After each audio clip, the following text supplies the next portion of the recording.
स्वागत है दोस्तों एक नए वीडियो में। हम लोग जीआईसी लेक्चरर के रिवीजन के वीडियोस पर हैं और आज के पहला सवाल है दोस्तों, थियोसॉफिकल सोसाइटी से हमने लिया है। आप अपना काम अच्छे से करते रहिए, यानी रिवाइज अच्छे से करते रहिए। इसमें 3 पॉइंट्स हम लोग लेंगे, सिलेबस के अनुसार लेते हैं और उसको आगे बढ़ाते हैं।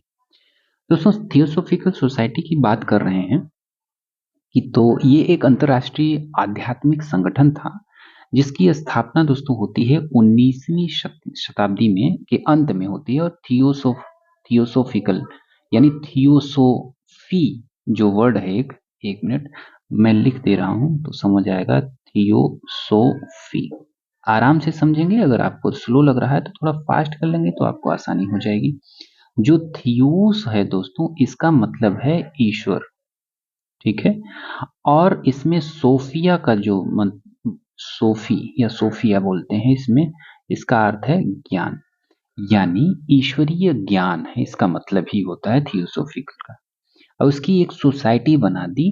तो इसका काम क्या है, तो इसका मुख्य उद्देश्य था हिंदू धर्म के प्राचीन जो दर्शन हैं, जो जिसमें पुनर्जन्म पुनर्जन्म मानते हैं, कर्म मानते हैं, तो बौद्ध धर्म के सिद्धांतों को पुनर्जीवित करना और मानवता के बीच विश्व बंधुत्व की भावना पैदा करना, मुख्य रूप से हिंदू और बौद्ध धर्म के सिद्धांतों को।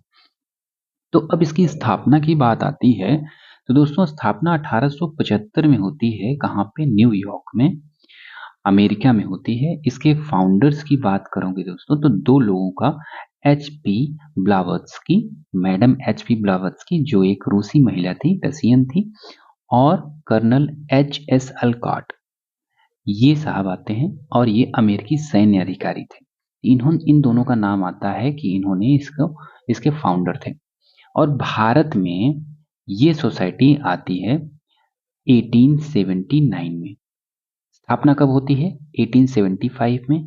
भारत पहुंचते हैं 1879 में, और 1882 में 1882 में अपना हेडक्वार्टर बनाते हैं, वो भी अंतरराष्ट्रीय हेडक्वार्टर।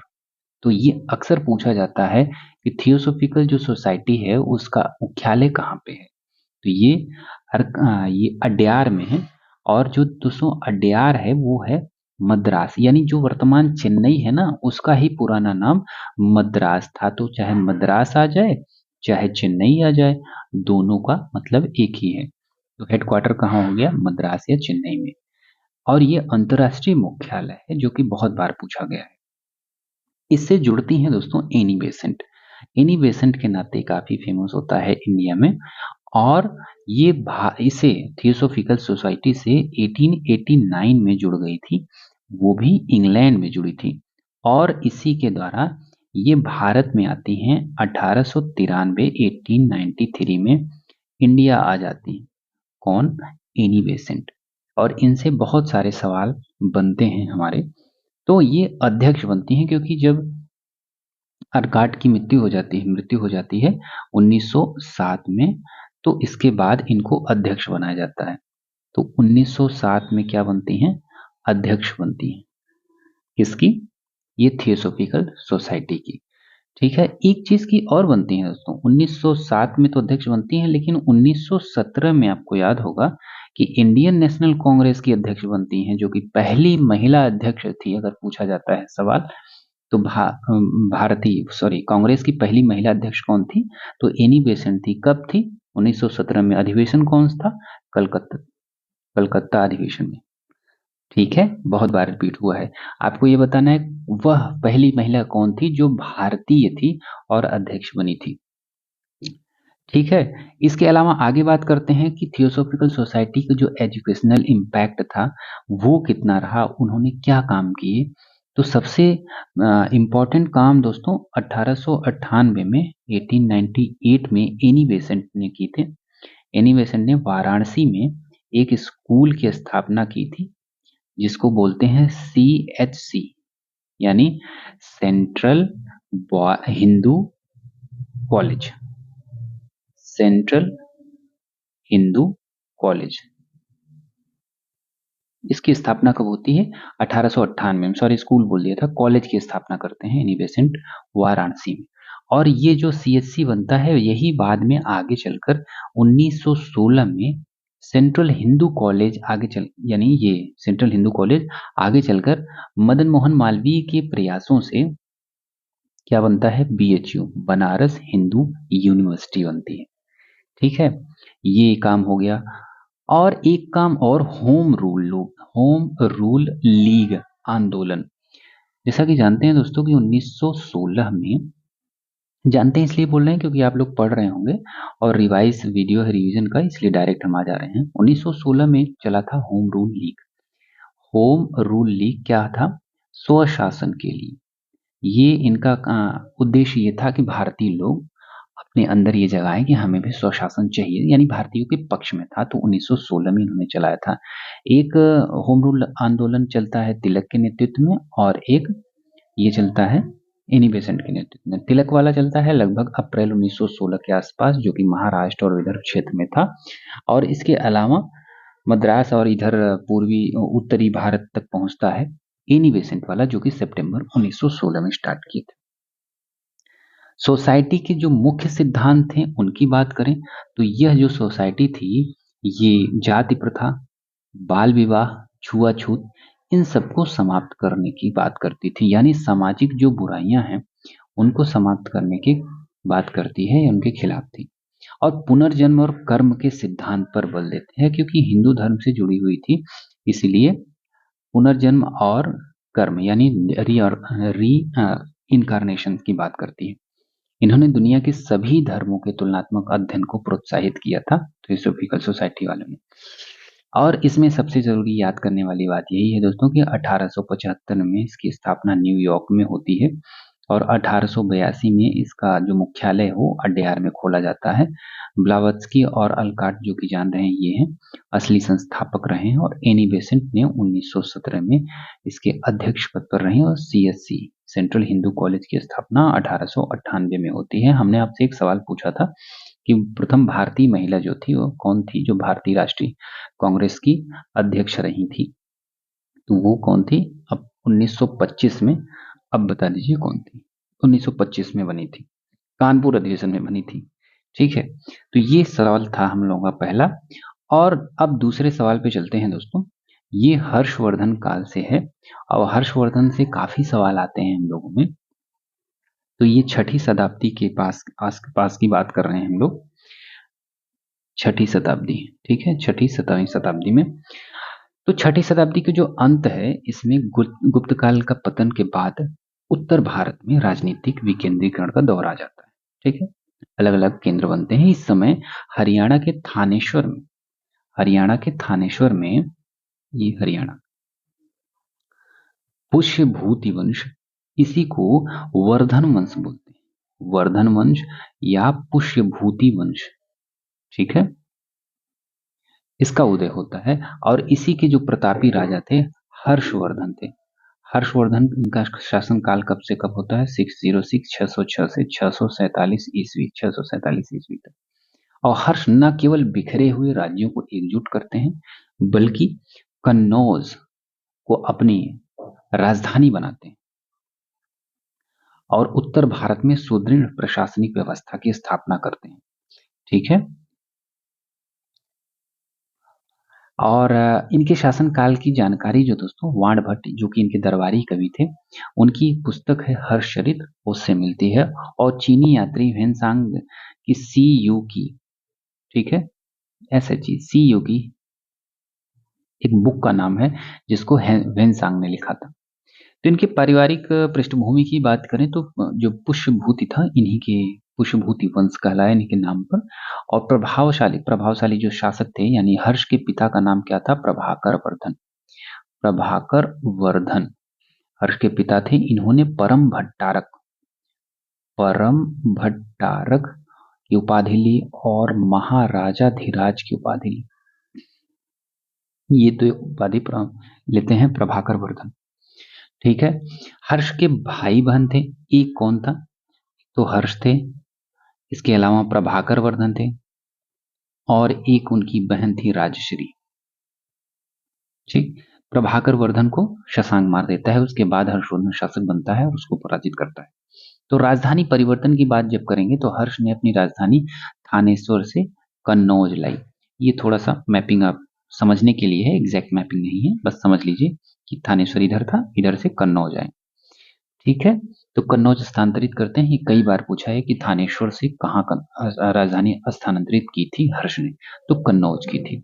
हर्ष का राज्याभिषेक कब होता है? 606 ईस्वी में होता है। इस उपलक्ष्य में हर्ष संवत चलाया था, हर्ष संवत चलाया था। और हर्ष के प्रशासन की बात करेंगे, एडमिनिस्ट्रेशन की बात करेंगे, तो अगर प्रशासनिक इकाई की बात करें दोस्तों, तो इकाइयों में कई चीज आती हैं। पहला तो भुक्ति आता है, यानी प्रांतों को क्या बोला जाता था हर्ष के काल में? भुक्ति। इसके जो उपरी या राष्ट्रिक कहलाते थे, उपरिक या राष्ट्रिक, ये संभालते थे इसको। दूसरी बात आ जाएगी जिला, तो विषय, जिला को क्या बोलते थे? विषय। और इसका प्रधान कौन था? विषयपति था। ठीक। तीसरी बात आती है पाठक, यानी तहसील की स्तर की इकाई थी, तहसील। और चौथा सबसे छोटा क्या है? ग्राम है, सबसे छोटी इकाई ग्राम, ग्रामाक्ष पटलिका जिसको बोलते थे, इसके प्रधान को। कर व्यवस्था के तौर पे देखेंगे, टैक्स क्या था, टैक्सेशन कैसा था? तो उपज का 1/6 भाग लिया जाता था हर्ष के काल में। और इसमें कुछ टैक्स थे, जैसे नाम था भाग, भाग कर कौन था? भूमि कर को भाग कर बोलते थे। और दूसरा है हिरण्य, हिरण्य कर कौन था? नगद लिया जाने वाला, नगद, तो हिरण्य था। जो बलि था वो धार्मिक कर था, बलि जो था धार्मिक कर था। ठीक।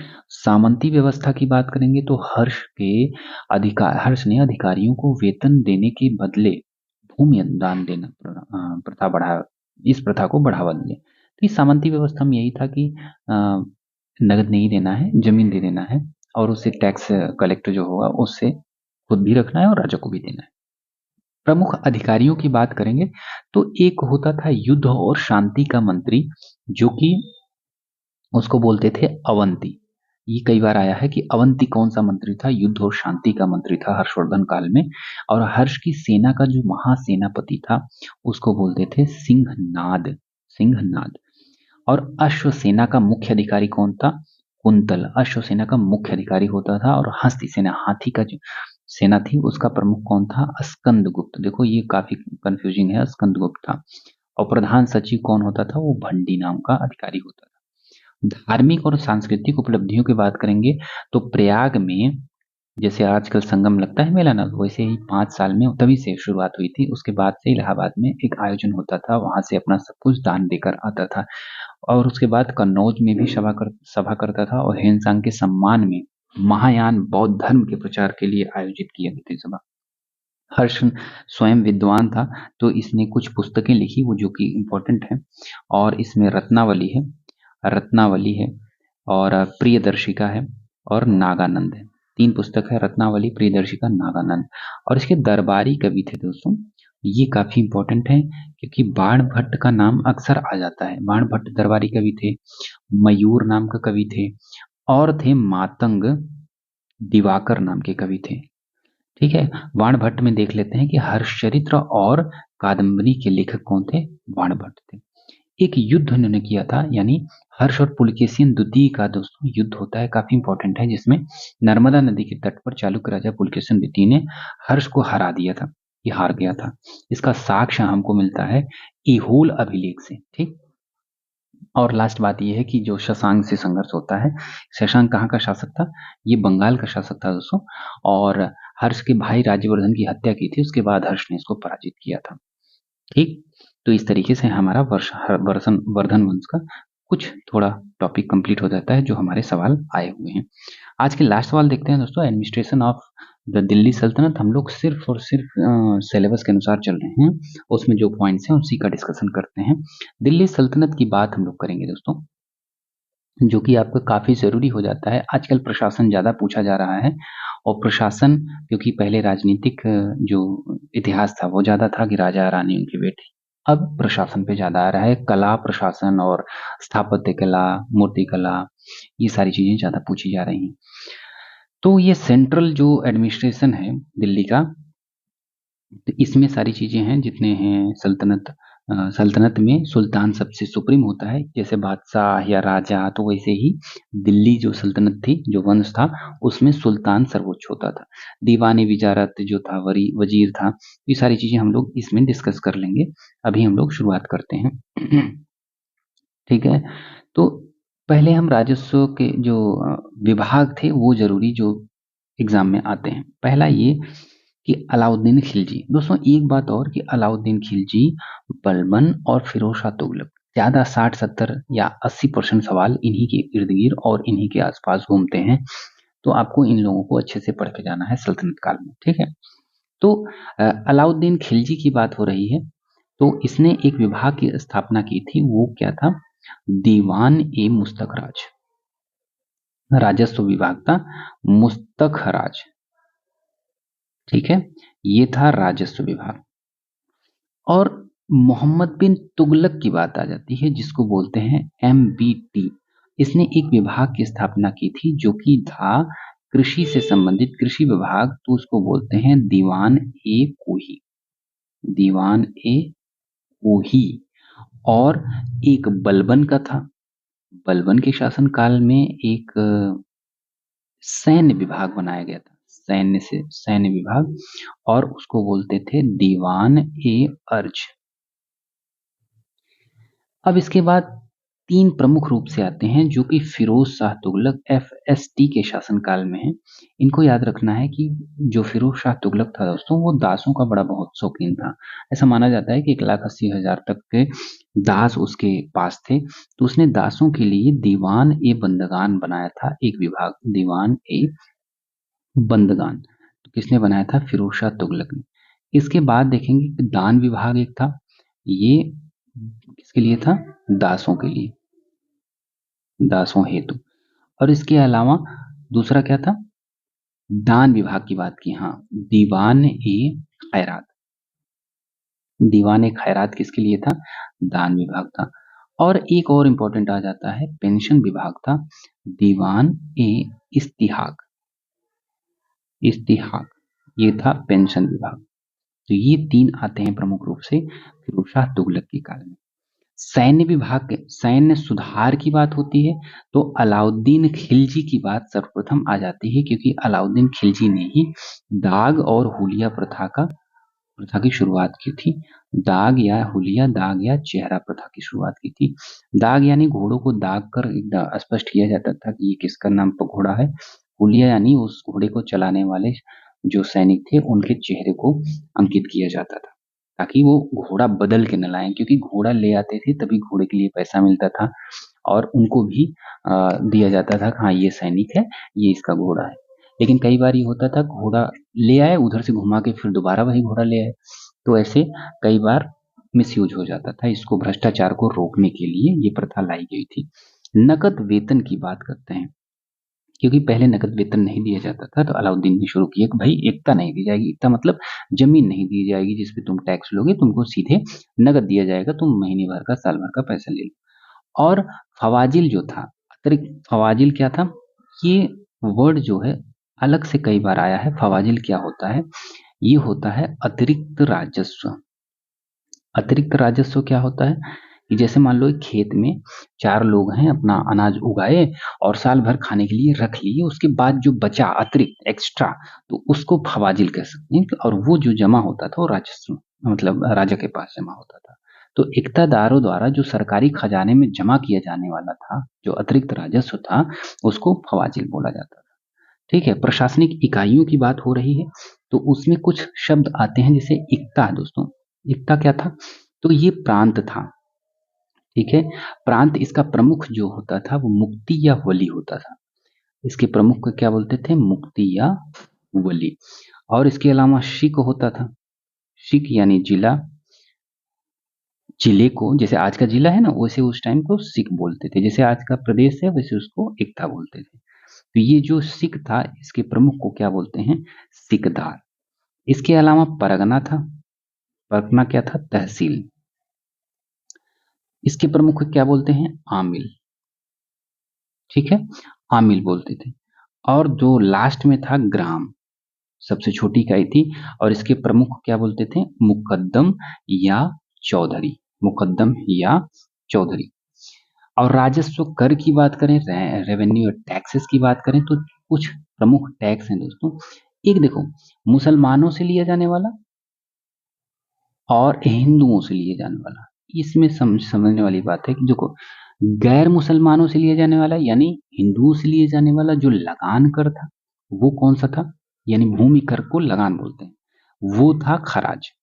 तो खराज क्या था, तो गैर हिंदुओं सॉरी गैर मुसलमानों से लिया जाने वाला भूमि कर जो था वो लगान, यानी हिंदुओं से जो भूमि कर लिया जाता था, जो लगान लिया जाता था, उसको खराज बोलते थे।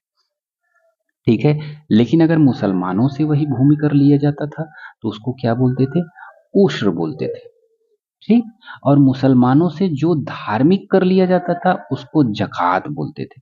जकात कितना लिया जाता था, 2.5% जकात लिया जाता था। लेकिन गैर मुसलमानों यानी हिंदुओं से मान लो कि लिया जाने वाला जो सुरक्षा कर था वो क्या था, जजिया था। ठीक है, कई बार सुना होगा कि जजिया कर हटाया फिर लगाया। तो जजिया किसके लिए था, हिंदुओं के लिए बेसिकली था। और जकात किसके लिए था, मुसलमानों के लिए था। जकात कितना लिया जाता था मुसलमानों से, 2.5%। धार्मिक कर था, ये याद रखना है। उस्र जो था क्या, मुसलमानों से लिया जाने वाला कर था। खराज क्या था, हिंदुओं से लिया जाने वाले कर था। इन सब के अलावा खम से एक कर था। खम से क्या था, और ये युद्ध में लूटे हुए माल का हिस्सा था। तो खम्स कितना लिया जाता था, 1/5 भाग जो होता था वो सरकारी खजाने में जाता था, 4/5 भाग जो होता था वो सैनिकों को दिया जाता था। ये ये क्या मतलब है 4/5, तो 1/5 इंटू 100। एक 100 मतलब इसलिए कहते हैं पूरा टोटल को 100 ही मानेंगे, 100% होता है ना, तो परसेंट को मानोगे अगर, तो अगर मान लो 100 रुपये मिला तुमको, तो इसको डिवाइड करोगे तो 20 आ जाएगा। तो 20 किसके पास जाता था, राज्य के। और 4/5 इंटू 100 करोगे तो 520, 24 जा 80, 80 रुपये किसके पास जाएगा, सैनिकों के पास। मान लो सैनिक लूटे तो उसका 20% राज्य पे और 80% उनके पास रहेगा, आपस में बांट लेंगे। ये हो गया। और न्याय और कुछ इनकी बात कर लेते हैं। हाँ, बरीद ए मुमालिक यानी गुप्तचर विभाग का प्रमुख जो होता था उसको बोलते थे बरीद ए मुमालिक। ठीक है, ये कौन होता था, गुप्तचर विभाग का प्रमुख होता था। गुप्तचर विभाग का प्रमुख होता था बरीद ए मुमालिक। वकील ए दर, वकील ए दर कौन होता था, ये शाही महल या सुल्तान की व्यक्तिगत सेवाओं का प्रमुख होता था। वहीं अमीर ए हाजिब, अमीर ए हाजिब होता था, ये दरबारी शिष्टाचार और सुल्तान से मिलने की जो व्यवस्था करता था वो होता था हाजिब, अमीर ए हाजिब। तो दोस्तों इस तरीके से हमने कुछ कवर कर लिया, जिसमें देखो मुक्ति, मेंटेनेंस लॉ हो गया, कलेक्टर रेवेन्यू हो गई, सारी चीजें। लोकल एडमिनिस्ट्रेशन में सिख परगना विलेज देख लिए, विलेज ऑफिशियल्स में देखो मुकद्दम जो गांव का हेड था, पटवारी जो होता है वो लैंड रिकॉर्ड यानी भूमि कर रखता था, और ये चौधरी जो है रेवेन्यू कर रखता था, यानी जो राजस्व इकट्ठा करता था वो रखता था। मिलिट्री एडमिनिस्ट्रेशन में सुल्तान की जो आर्मी थी, दाग हुलिया प्रथा, चेहरा प्रथा था। ठीक है, ये भी हो गया। जस्टिस काजी उल कुजात जो चीफ था धार्मिक रूप से, और काजी प्रोविंशियल जज होते थे, मतलब प्रांतों में जो जज बनाए जाते थे उसको काजी बोलते थे। लेकिन जो प्रमुख रूप से उसमें था जजों में प्रमुख यानी सर्वोच्च जज, तो उसको काजी कुजात बोलते थे। ठीक है, और हमने पहले बात कर ली थी पढ़ते समय किसको किसको ध्यान रखना है, अलाउद्दीन खिलजी को ध्यान रखना है, फिरोज शाह तुगलक को ध्यान रखना है, और मोहम्मद बिन तुगलक को ध्यान रखना है। एक मेरे हिसाब से बलबन को ध्यान रखना है, और इल्तुतमिश को ध्यान रखना है। बाकी मुझे लगता है इन सब से 80% सवाल तो आ ही जाते हैं, और बाकी जितने बचते हैं उसमें सब लोग आ जाते हैं। तो इस तरीके से हमारा आज का रिवीजन वीडियो समाप्त होता है दोस्तों। कल मिलते हैं सुबह 6 बजे 6 AM पे। तब तक आप लोग अपनी पढ़ाई करते रहिए, अच्छे से रिवाइज करते रहिए, और गोप अकेडमी को सब्सक्राइब जरूर कर लीजिए। धन्यवाद।